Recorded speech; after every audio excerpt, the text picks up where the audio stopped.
नमस्कार। लेखक के साथ प्रत्यक्ष भेंट में मित्रों, आज हम लोग मनोज कुमार पांडे के साथ हैं, उनके घर में और उनके शहर इलाहाबाद में। ये जो आप स्क्रीन पर पुस्तकें देख रहे हैं, इनमें से 4 उनके कहानी संग्रह है। शहतूत पहला कहानी संग्रह, पानी, खजाना और चौथा कहानी संग्रह बदलता हुआ देश। बदलता हुआ देश, स्वर्ण देश की लोक कथाएं। इस संग्रह की कहानियों पर चर्चित कथाकार और संस्मरणकार ममता कालिया लिखती हैं, ये कहानियां अपनी सरलता में जटिल यथार्थ की दस्तावेज हैं।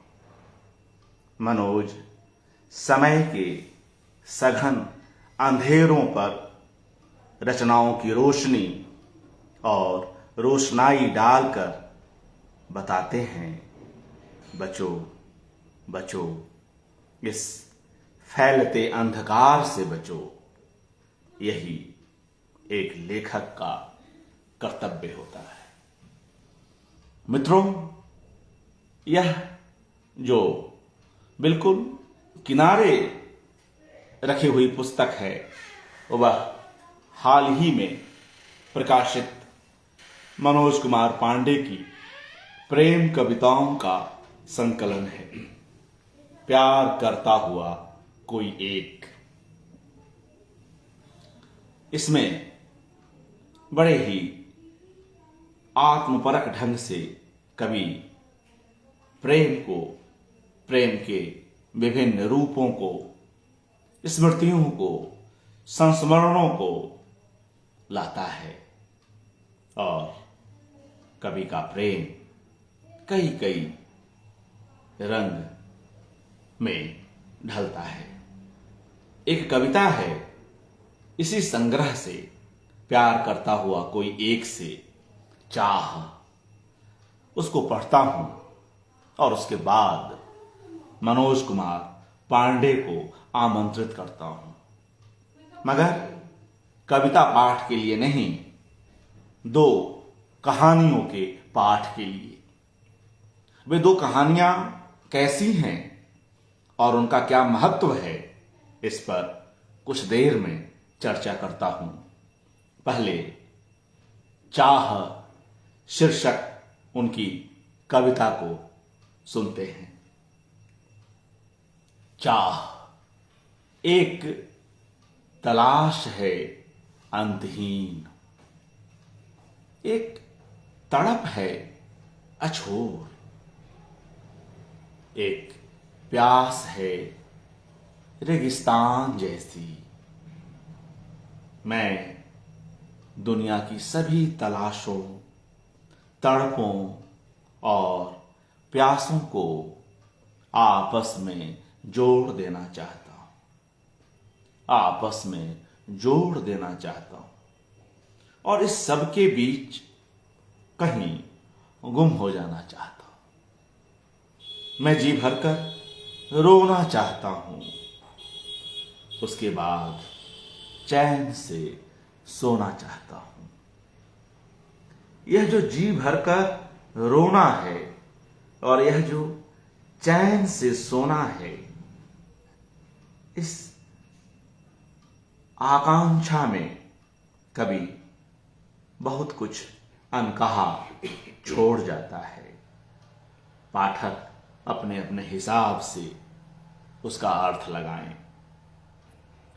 इस कविता को यहां उद्धृत इसलिए किया कि आज मनोज कुमार पांडे जिन 2 कहानियों को हमारे साथ साझा करेंगे, जिन 2 कहानियों का पाठ करेंगे, वे स्वप्न और दुःस्वप्न से जुड़ी हुई कहानियां हैं।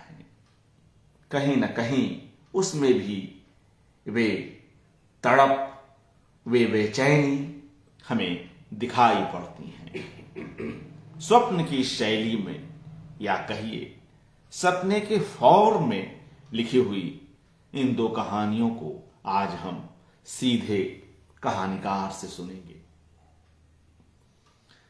पहली कहानी मनोज कुमार पांडे पढ़ेंगे, पुरैन की खुशबू।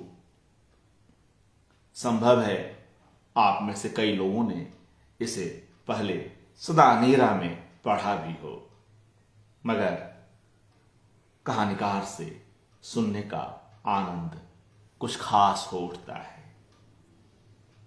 तो सर्वप्रथम मनोज कुमार पांडे अपनी कहानी पुरैन की खुशबू का पाठ करेंगे, जो बाद में विश्वविद्यालय हिंदी विभाग, बाबा साहेब भीमराव अंबेडकर बिहार विश्वविद्यालय मुजफ्फरपुर की पत्रिका नया प्रस्थान के प्रवेशांक में भी संकलित हुई, जिसके संपादक सतीश कुमार राय और कार्यकारी संपादक राकेश रंजन हैं।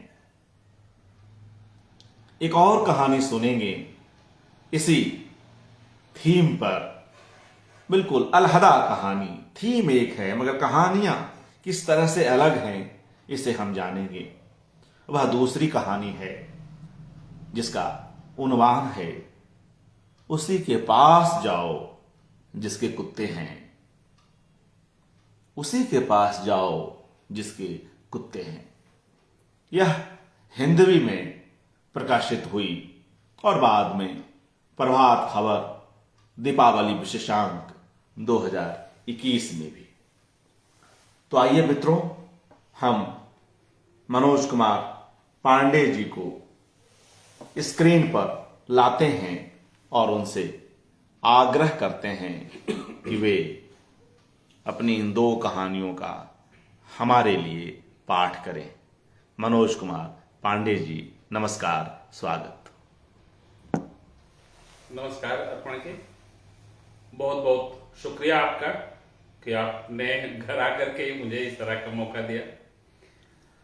मैं अर्पण जी बता चुके हैं इन कहानियों के बारे में। मैं सिर्फ इतना ही कह रहा हूं कि कहानियां अभी तक किसी भी संग्रह में, किसी कहानी संग्रह में संकलित नहीं है, और इनका फार्म जो है, कंटेंट अलग अलग है, थीम अलग अलग है, लेकिन फार्म इन कहानियों का सबका एक है। फार्म स्वप्न या दुस्वप्न, जैसे कोई खराब सपने में फंसे होते हैं, अच्छे सपने में होते हैं, वो फार्म है। फिलहाल में ज्यादा वक्त न लेते हुए कहानी पढ़ रहा हूं। पहली कहानी है पुरैन की खुशबू। कल बहुत देर तक उस स्कूल में भटकता रहा जहां हम दोनों पढ़ा करते थे। मैं वहां तुम्हारे पैरों के निशान ढूंढता रहा। सब तरफ तुम्हारी निशानियां उड़ रही थीं। मैंने उन निशानियों से देर तक बात की और उन्हें बताया कि मैं अब भी तुम्हें कितना प्यार करता हूं। यह बताते ही सारी निशानियां हमारे साथ के लड़के लड़कियों में बदल गईं। तब मैंने उस लड़की को देखा जिसके बारे में तुमने बताया था कि वह दिल ही दिल में मुझे चाहती है। मैंने कल उससे खूब खूब बातें की और उन बातों में तुम्हारा जिक्र एक बार भी नहीं आया। तभी तुम्हारी दूसरी निशानी, जो गणित के अध्यापक में बदल गई थी, वह मेरे पास आई। उसने मुझे घूर कर देखा और कहा, अगर मैं तुमसे प्यार करता हूं तो इस दूसरी लड़की से इस तरह घुट घुट कर बातें क्यों कर रहा हूं? मैंने कहा, मैं तुमसे ही बात कर रहा हूं। तब उसने मुझे डस्टर फेंक कर मारा। डस्टर रास्ते में बोगनवेलिया की एक झाड़ी में बदल गया। उसके कांटे मेरे माथे पर धंस गए और इस तरह मैं पूरी तरह से बोगनवेलिया में बदल गया। फिर देर तक मैं तुम्हारी याद में डोलता रहा। डोलते डोलते मैं हवा की तरह हल्का हो गया। मैंने अपना शरीर वहीं छोड़ दिया और पुरैन के उस तालाब के किनारे पहुंच गया जहां मैं तुमसे मिला करता था। मैंने जाना कि तुम वहीं पुरैन के फूलों की खुशबू में छुपी हुई हो और मुझे देख रही हो। तब मैंने जोर जोर से एक कविता रची और रोया। मैं एक एक फूल के पास गया और रोया। मैंने तुम्हारी याद के गीत गाए और रोया। ये तुम्हारी याद के आंसू थे, सो मैंने पुरैन के पत्ते से एक दोना बनाया और आंसू इकट्ठे करने लगा। एक दोना भर जाता तो उसे मैं बोतल में उलट लेता। फिर मैंने तुम्हें गद्य में याद किया, उन बातों में जो कितना भी करो अधूरी ही छूट जाती थी, इससे भी जी कहाँ भरना था। तब मैंने तुम्हें दृश्यों में याद किया। मैंने एक ऐसी फिल्म बनाई जिसमें तुम ही तुम थी। मैंने अब तक किसी भी देश या भाषा के सिनेमा में इतनी भावप्रवण नायिका नहीं देखी थी। मैं तुम पर उससे भी ज्यादा मुग्ध हुआ जितना उस जमाने में हुआ करता था। जीवन में तुम्हारे न होने का भाव मुझे चाकू की तरह काटने लगा। जो दर्द था उसका चेहरा हूबहू तुम्हारी तरह था। मैं उस चेहरे को देखते हुए रोया और बेसुध हुआ। उठा तो मेरे पास एक बोतल आंसू थे। बोतल लेकर मैं शहर चला आया। वहां सिविल लाइन चौराहे पर एक तालाब था जिसके बीच में फव्वारा लगा हुआ था। शहर में बहुत गर्मी पड़ रही थी। तालाब में कई लड़के लड़कियां नंगे होकर नहा रहे थे।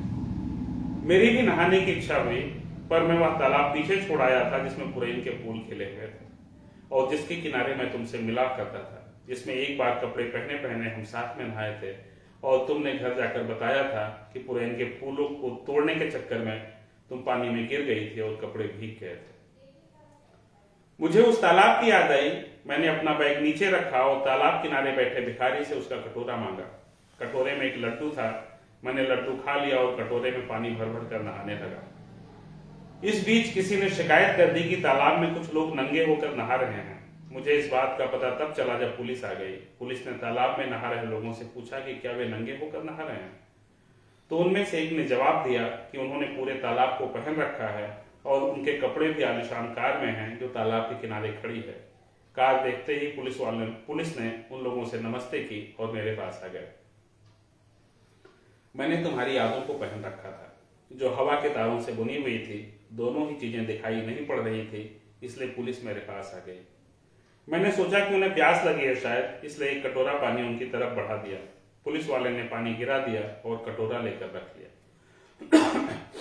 मुझे लगा कि कटोरा गंदा होगा, इसलिए मैंने अंजलि में पानी भरा और पुलिस वाले को पिलाना चाहा। उसका चेहरा तुमसे मिल रहा था, पर जैसे ही उसने एक तीखी गाली बकी, वैसे ही मैं समझ गया कि वह हमारी दुनिया से बाहर का व्यक्ति है। तब मैंने नहाना बंद कर कपड़े पहनने की इजाजत मांगी। उसने बस तौलिया लपेटने की इजाजत दे। तौलिया लपेट कर मैं जीप के पास पहुंचा तो एक दूसरे सिपाही ने मुझे डंडा मारा और तीसरे ने डंडे से पोंछ कर तौलिया गिरा दिया। फिर सबके सब एक साथ मुझसे बहुत सारे सवाल पूछने लगे। मैंने तुम्हारी याद की बात उसी तरह छुपा ली जिस तरह से तुम्हें कई सालों से छुपाए हुए हो। मैंने कहा कि अचानक मुझे बहुत तेज की गर्मी लगी, ना नहाता तो मर जाता। मेरी जुबान सूख गई थी, शरीर अकड़ रहा था और भीतर जैसे लू बह रही थी। मैंने यह भी कहा कि चाहे तो मेरे घर जाकर पता करवा सकते हैं कि यह समस्या मुझे बचपन से ही है। जब मैं माँ के पेट में था तो माँ की सास यानी हमारी दादी ने उन्हें कई दिनों तक पानी नहीं पीने दिया, इसलिए जब तक मेरा ये हाल हो जाता है। पहले पिताजी लेकर घूमे, बाद में मैं भटका। वैद्य, हकीम, डॉक्टर, होम्योपैथी, तंत्र मंत्र, बाबा बाबी, जादू टोना, बंगाली बाबा, लाल पीली नीली किताब सब आजमाया, पर चैन न पाया। मैंने खटाक से होम्योपैथी के एक बड़े डॉक्टर और गंगा किनारे रहने वाले बाबा दोनों का नाम एक साथ लिया कि अभी भी मैं इनसे मिलने और अपनी तकलीफ के इलाज के लिए ही शहर में आया हूं। पुलिस वाले मुझे अजीब नजरों से देख ही रहे थे कि तुम्हारी याद का एक झोंका सा आया। मैं बांस की कोठी की तरह दसों दिशाओं में कांप गया। एक पुलिस वाले ने इसे बीमारी का असर समझा, दूसरे ने ओवर एक्टिंग और तीसरे ने नशे का असर। उसकी निगाह अब तक बोतल पर चली गई थी। उसने पूछा कि बोतल में क्या है। बोतल की बात अब तक मैं भूल गया था, इसलिए यह सवाल मुझे अचानक हुआ लगा। मैं झूठ नहीं बोल पाया। मैंने कहा कि बोतल में मेरे आंसू भरे हैं। मेरे यह कहने पर दरोगा ने मुझे पागल कहा। एक सिपाही मेरा मुंह सूंघने लगा। दूसरे ने बोतल झटक ली और ढक्कन खोलकर आंसू चखे। बोला 100% टंच वोदका। दरोगा ने पुलिस वाले को घूरा। वह या तो मुझे पागल समझ रहा था या मेरी अनोखी बीमारी से प्रभावित हो गया था। मैंने सारी दयनीयता और परेशानियों को अपने चेहरे पर ओढ़ लिया। उसने मुझे इशारा किया कि कपड़े पहन लो और अपना बैग उठाकर निकल लो। तब मेरा ध्यान इस पर गया कि मैं नंगा था इतनी देर से। मैं जल्दी जल्दी कपड़े पहनने लगा। मैं बैग और बोतल लेकर चलने ही वाला था कि वह पुलिस वाला जिसने मेरे बोतल में भरे आंसू सूंघे थे, मेरा हाथ पकड़ लिया और दरोगा की तरफ देखकर गिड़गिड़ाने लगा। बोला, इतनी अच्छी वोदका कहाँ मिलेगी शहर में, बस 2 पैक तो दिलवा दीजिए। दरोगा ने मेरी तरफ देखा और इशारा किया कि बोतल में से थोड़े से आंसू उसे दे दूं। सिपाही ने एक बोतल निकाली जो पानी से आधी भरी हुई थी। उसने कहा कि यह बोतल भर दो। जब मैं सिपाही की बोतल भर रहा था तो उस भिखारी ने भी अपना कटोरा मेरे सामने पसार दिया, जिसका कटोरा मांगकर मैं नहा रहा था। यह बिल्कुल वैसा ही कटोरा था जैसा मुझसे छीन कर एक पुलिस वाले ने जीप में डाल दिया था। जब मैं उसके कटोरे में अपने आंसू उड़ेल रहा था तब और कई गिलास और कटोरे प्रकट हो गए। अब वह दरोगा मुस्कुरा रहा था। उसने ड्राइवर को जीप स्टार्ट करने का आदेश दिया और जीप में बैठ गया। मैं सब तरफ लोगों से घिरा हुआ था। मेरे बोतल से आखिरी बूंद आंसू तक झपटा जा चुका था। मैंने एक भिखारी से माचिस मांगी और तीली जलाकर बोतल में डाल दी। बोतल के भीतर एक नीली सी लपट बनी जो पल भर में गायब हो गई और तब बोतल से वह खुशबू बाहर निकली जिसका मैं दीवाना हूं, तुम्हारी खुशबू, कुछ कुछ पुरैन के फूलों के नजदीक वाली। मैंने बोतल वहीं छोड़ दी और अपना बैग उठाकर तुम्हारी खुशबू में प्रवेश कर गया। ये पहली कहानी यहाँ पर हमारी समाप्त हो रही है जो है।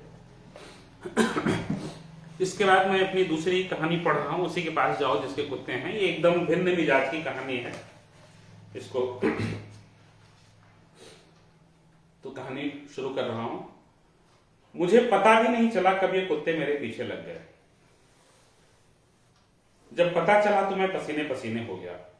मैंने कहीं पढ़ा था कि अगर कुत्ते पीछे पड़ ही जाएं तो एकदम से भागना खतरनाक होता है। आप कुत्तों से तेज कभी नहीं दौड़ पाएंगे, कुत्ते आपको नोच डालेंगे। मैं रुक गया। थोड़ी सी दूरी बनाकर कुत्ते भी रुक गए। वे खतरनाक तरीके से मुझ पर गुर्रा रहे थे। उनकी आंखों में खून दिख रहा था। उनकी गुर्राहट से मेरी समूची चेतना में एक भयावह कंपकपी उतर रही थी। मैं उन्हें अपनी तरफ देखते और गुर्राते हुए देख रहा था और रह रहकर कांप रहा था।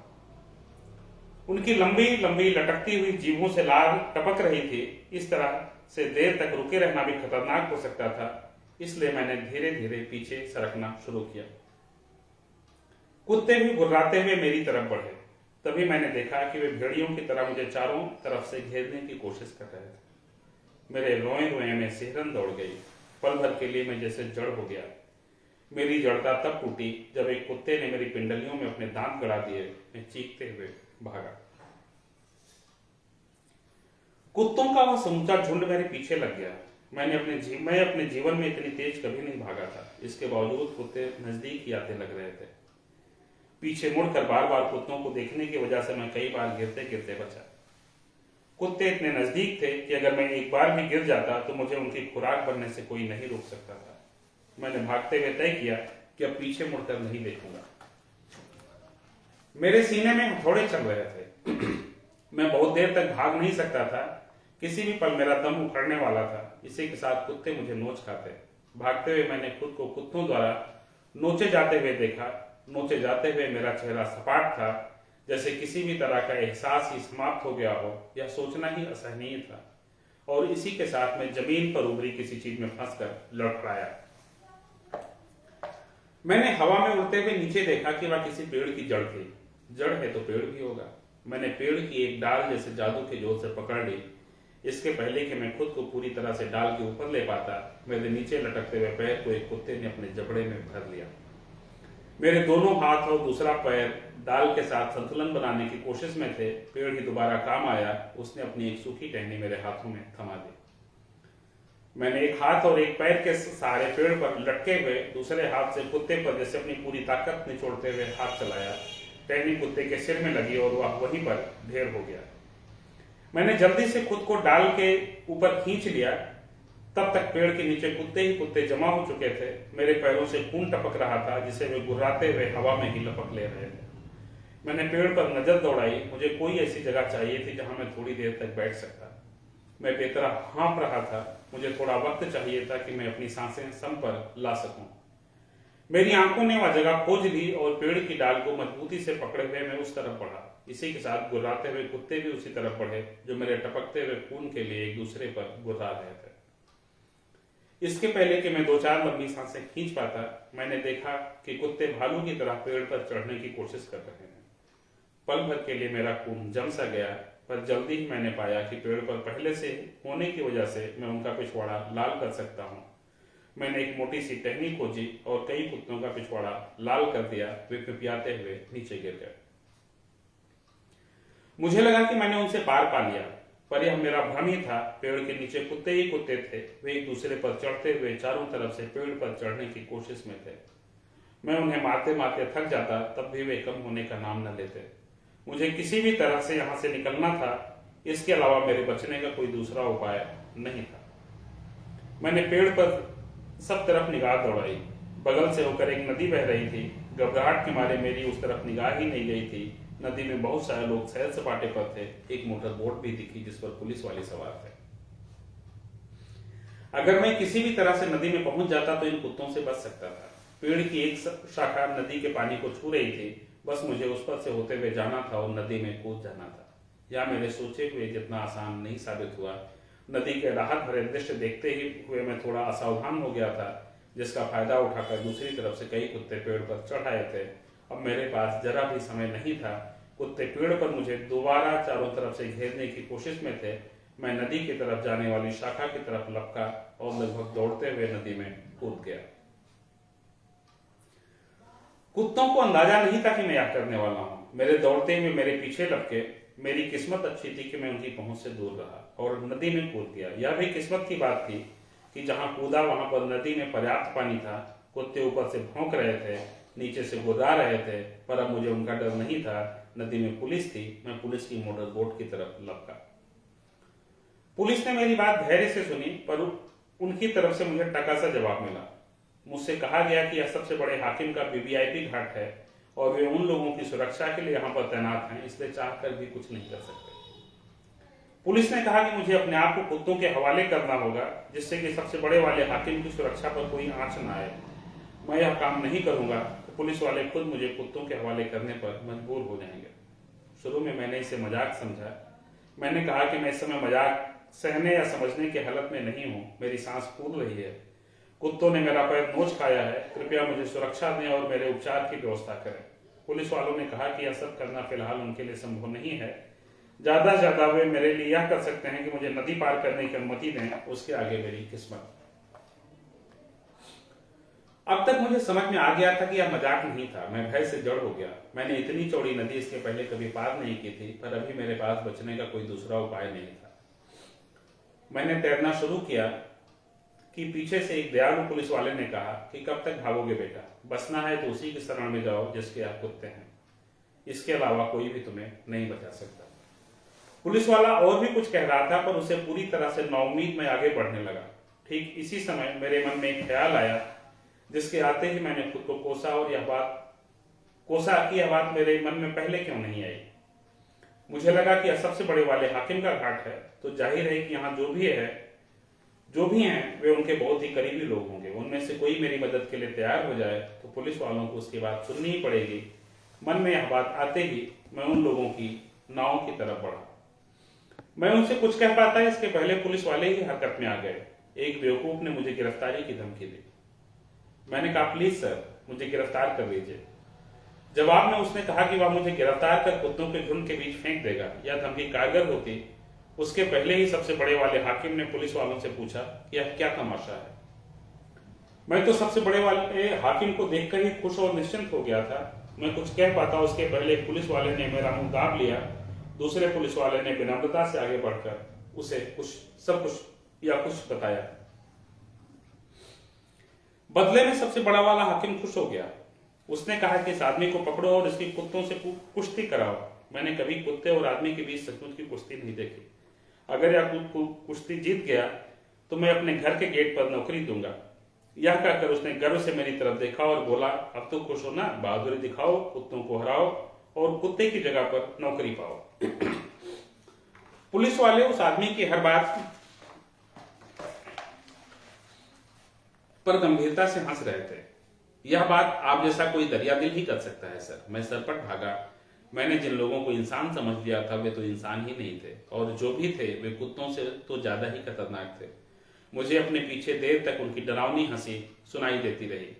जब मैं किसी तरह डूबते उतराते नदी पार करने के करीब था तो मुझे स्टीमर की आवाज सुनाई पड़ी। पीछे मुड़कर देखा तो वही सबसे बड़ा वाला हाकिम कुत्तों के झुंड के साथ स्टीमर पर सवार था। मैंने उसे उसके कपड़ों से पहचाना, नहीं तो उसकी शक्ल अब इंसानों जैसी कतई नहीं दिखाई दे रही थी। मैं जितना तेज तैर सकता था उसकी दोगुनी तेजी से तैरा और आखिर में नदी के बाहर था। कुत्ते अभी दूर थे। मैं इस तरह से हाँफ रहा था जैसे फेफड़े ही बाहर आ जाने वाले हों, लेकिन मेरे पास सुस्ताने के लिए भी समय नहीं था। मैं तेजी से आगे की तरफ भागा। कुत्तों के गुर्राने और भौंकने की आवाज लगातार नजदीक आती लग रही थी। मैं इतना डरा हुआ था कि पीछे मुड़कर देखने की भी हिम्मत नहीं कर पा रहा था। आगे एक बनती बिगड़ती इमारत थी जिसमें कोर्ट का बोर्ड लगा था। मैं भरी अदालत में पहुंच गया। मैंने कहा कि साहब, मेरे पीछे बहुत सारे कुत्ते पड़े हुए हैं, वे मुझे फाड़ खाएंगे, कृपया मेरी मदद करें। जज मुझ पर नाराज हो गया। उसने कहा कि साहब, तो लोग बस के कंडक्टर को भी कह देते हैं, तुमने इस ऑनरेबल कोर्ट की अवमानना की है, तुम पर मुकदमा चलेगा। यहाँ पर जज को माई लॉर्ड कहा जाता है। मैंने तुरंत अपनी गलती सुधारते हुए कहा कि माई लॉर्ड, कृपया मुझे तुरंत गिरफ्तार करवा लें। बस यहीं पर मुझसे गलती हो गई। माई लॉर्ड कहते ही जज खुश हो गया। उसने कहा कि अब तुम्हारी गलती माफ की जाती है, अब तुम्हें गिरफ्तार करके केस नहीं चलाया जाएगा। पर यह अदालत ऐसी किसी बात पर कोई कार्रवाई कैसे कर सकता है जिसमें एक पक्ष जानवर हो? क्या पता कल को तुम भी जानवर ही साबित हो जाओ। तो ऐसे में तो कोर्ट हंसी का पात्र बन जाएगी, है कि नहीं? और अगर तुम्हें कोई शिकायत करनी ही है तो पहले कुत्तों के मालिक का पता करो, इसके बाद खूब प्रॉपर चैनल आओ। अभी यहां से जाओ और कोर्ट का कीमती वक्त मत जाया करो। कोर्ट से बाहर फेंके जाने के बाद मैं फिर सड़क पर था। मेरे चारों तरफ कुत्तों के गुर्राने की आवाजें थी। अब कहां जाऊं? गुर्राहट सब तरफ से नजदीक आती जा रही थी। वे किसी भी क्षण मुझे दबोच सकते थे। अब मुझ में भाग पाने की ताकत नहीं बची थी। मुझे कहीं कोई छुपने की जगह चाहिए थी। सुस्ताने के लिए और नए सिरे से ताकत इकट्ठा करने के लिए थोड़ा सा वक्त चाहिए था। मैंने तेजी से चारों तरफ नजर दौड़ाई और एक जगह पर मेरी नजरें रुक गई। यह एक नया नया बना शौचालय था जो बाहर से छोटा मोटा ताजमहल लग रहा था। मैं तेजी से गया और जाकर शौचालय में घुस गया। जैसे ही मैंने अंदर से किवाड़ बंद करना चाहा, मैंने पाया कि किवाड़ में भीतर से सिटकनी नहीं लगी है। इसके पहले कि मैं बाहर निकल पाता, कुत्तों ने शौचालय को चारों तरफ से घेर लिया। उनके जोर जोर से सूंघने और सांस लेने और गुर्राने की डरावनी आवाजों ने मुझे चारों तरफ से घेर लिया था। छिपने की कोशिश में मैं सब तरफ से घिर गया था। मैं देर तक भीतर से किवाड़ को दबाए चुपचाप खड़ा रहा। मेरा एक एक रोया जैसे कान बन गया था। इतने ही सारे कानों में कुत्तों के गुर्राने और भौंकने की आवाजें थी। मेरी सांसें जैसे रुक सी गई थी। शरीर में खून का बहना रुक गया था। बस कुत्तों के होने का शोर था। वही शोर मेरे नसों में खून की जगह पर बह रहा था। शौचालय के किवाड़ पर कुत्ते लगातार धक्का मार रहे थे। पंजों से सब तरफ की मिट्टी खोदी जा रही थी। मैं बस किवाड़ पर अपना सारा जोर लगाए उसी से चिपका हुआ था। तभी मैंने पाया कि मेरा चूतड़ किसी कुत्ते के जबड़े में है। मैंने अपनी हिरन हुई आंखों से पीछे देखा तो पाया कि पीछे कुत्ते की गर्दन आने भर का सुराख बन गया है और उसी से होकर एक कुत्ता मुझे नोच रहा है। तभी वैसे ही बहुत सारे सुराख बन गए। मैं कुछ समझ पाता उसके पहले बहुत सारे कुत्तों के लार टपकाते जबड़े भीतर थे।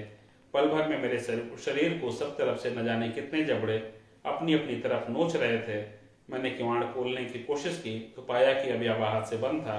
मैंने किवाड़ पर अपना सारा जोर लगा दिया पर वह अपनी जगह पर बना रहा। मैं एक तरफ से बचने की कोशिश में दूसरी तरफ से ज्यादा नोचा जा रहा था। फिर भी बार बार मैं यही कर रहा था। भय, आतंक और दर्द के मारे मैं लगातार चीख रहा था पर कुत्तों की खुश गुर्राहटों के बाहर मेरी चीख का शायद कोई अस्तित्व नहीं था। तभी जैसे सिर के ऊपर से कुछ खिसकने की आवाज आई। शौचालय की छत अपनी जगह से खिसक रही थी। शायद मेरी चीख बाहर तक पहुंच गई थी। अब शायद मैं बचा लिया जाऊं। ऊपर से वही सबसे बड़ा वाला हाकिम झांक रहा था जो कुत्तों के साथ मेरी कुश्ती करवाना चाह रहा था। उसने कहा, तुम जितना चीखोगे मेरे कुत्तों को उतना ही मजा आएगा। मैं उससे दोबारा कहने जा रहा था कि मुझे बचा लो, पर उसके चेहरे पर की चमक देखकर मैं समझ गया था कि इससे कुछ भी कहना व्यर्थ है। सभी कुत्तों की हिंसा से ज्यादा हिंसा उसकी उन चमकती हुई आंखों में भरी हुई है। उसने कहा, यह तो सबको पता है कि मेरे कुत्ते पागल हैं, तुम उनके सामने आए ही क्यों? क्या तुमको पता है कि उनको किसी आदमी का मांस खिलाना अपराध है और तुम इनको अपना ही मांस खिलाए जा रहे हो?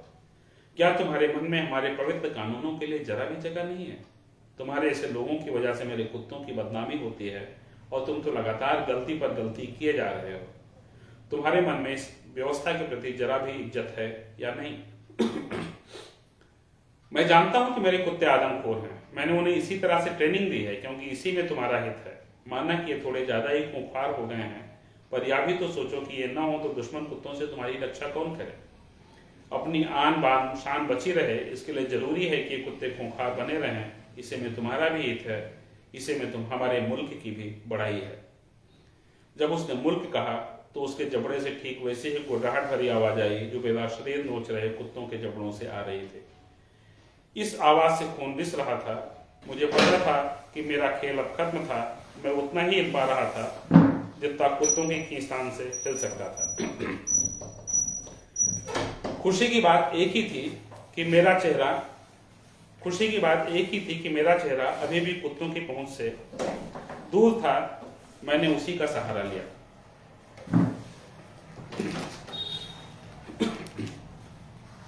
खुशी की बात एक ही थी कि मेरा चेहरा अभी भी कुत्तों की पहुंच से दूर था।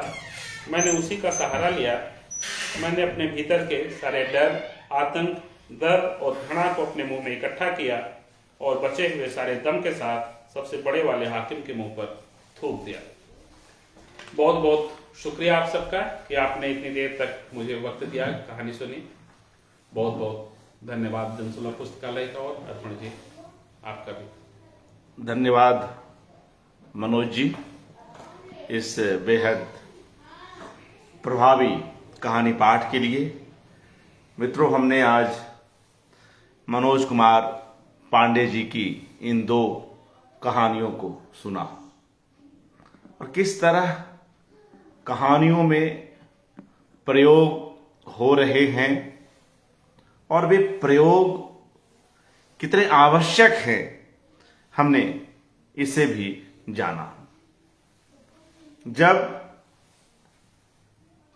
यह समझें कि यथार्थ की कटुता को हम सीधे सीधे बयान नहीं कर सकते, तब कहीं ना कहीं हमें कुछ इस तरह से भाषा को बरतना होता है जहां एक जादुई परिवेश में चीजें घट रही होती हैं, जहां यह जो अन्याय, शोषण की स्थितियां हैं और उसके बीच पिसता हुआ मनुष्य है। लेखक इसे ऐसी एक सरल मगर तहदार भाषा में व्यक्त करता है। पहली ही कहानी में एक जगह प्रसंग आता है कि वह हमारी दुनिया से बाहर का आदमी है। तो यह जो कहानी के भीतर की दुनिया है, उसमें किस तरह से व्यक्ति के, सीधे साधे व्यक्ति के आक्रोश को व्यक्त किया जाता है। और जब इन 2 कहानियों को हम सुन रहे थे तो हम पाते हैं कि कहानी के भीतर जो एक दुनिया है, जो हमारी चिर परिचित दुनिया है, मगर सिर्फ चिर परिचित दुनिया मात्र नहीं है।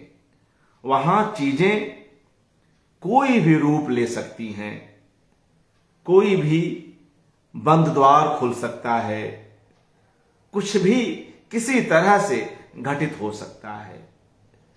मगर यह सब करते हुए इन उपक्रमों के माध्यम से दरअसल कहानीकार अपने कथा पात्रों की बेचैनी को ही हमारे सामने लाता है। उसके भीतर जो निर्दोषता है वह तो है, जो वह सह रहा है, चाहे पुलिस हो, व्यवस्था हो, तमाम जो रूपक आए हैं, कुत्तों का रूपक है, यह सब सहते हुए वह लगातार उससे उबरने की भी कोशिश कर रहा है, दोनों ही कहानियों में। और यही इन कहानियों की ताकत है, वह कोशिश। और उस कोशिश में जो शिल्प है, जिसकी बात हमने शुरू में ही की, स्वप्न और दुस्वप्न, तो कैसे उस फॉर्म में बेहद प्रभावी रूप में मनोज अपनी इन 2 कहानियों को प्रस्तुत करते हैं। जब जीवन पर और अस्तित्व पर इस तरह से चहुओर संकट आने लगे, जब हम सरलता में चीजों को जानने समझने लगे और लोगों को भी इसके लिए बाध्य करने लगे, तब कहानीकार ऐसी स्थितियों का अविधामूलक विरोध न करके इस तरह से एक जादुई परिवेश रचते हुए, एक प्रतिसंसार रचते हुए अपने को दर्ज करता है, अपने विरोध को उपस्थित करता है। असहनशील स्थितियों से मुकाबला करते एक कथापात्र हमें कहीं भीतर तक हिलाकर रख जाते हैं, कहीं हम गहरे अंदर तक उनकी बेचैनियों के साथ एकाकार हो पाते हैं। वैसे ही जैसे कथापात्र का रोम रोम कान बन जाता है, कहीं न कहीं एक एक शब्द इन कहानियों के हमारे भीतर इस तरह उतरते चले जाते हैं कि हम उनकी बेचैनी को न सिर्फ कहीं अपने भीतर उतरता हुआ पाते हैं, बल्कि स्वयं उनकी जगह भी अपने आप को रखकर देखने लगते हैं। मनोज जी, आपने आज समय निकाला और हमारे लिए इन 2 कहानियों का पाठ किया। आपका हार्दिक आभार। नमस्कार। बहुत बहुत शुक्रिया। नमस्कार।